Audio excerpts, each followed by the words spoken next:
Gipasalig sa syudad sa Mandaue nga solusyonan ang problema sa mga nasunugan sa Barangay Look nga gibalhin karon sa laing pasilidad. Nang reklamo sila ilabi na kadtong gipamutang sa modular tents tungod sa sitwasyon nga ilang nasinati. Ani ang report ni Nico Sereno.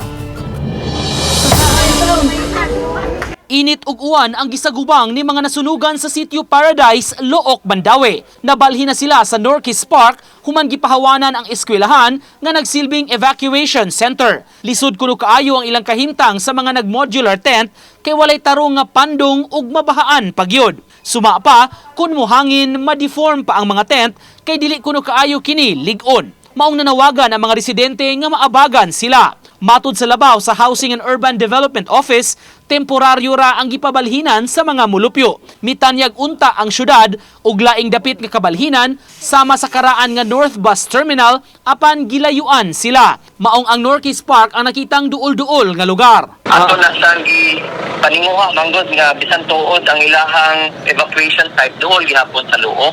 Okay. Oo. Okay.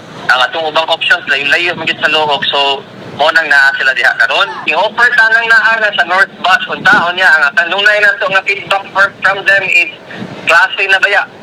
Yang ilang eskwelahan na sa Luok. Gipasalig sa syudad, aksyonan ang problema sa mga residente aron mahamugaway ang ilang sitwasyon sa lugar. Sa pagkakaron, gitrabaho pa ang temporary shelter alang kanila. Atong butang ang tent sa babaw. Tent.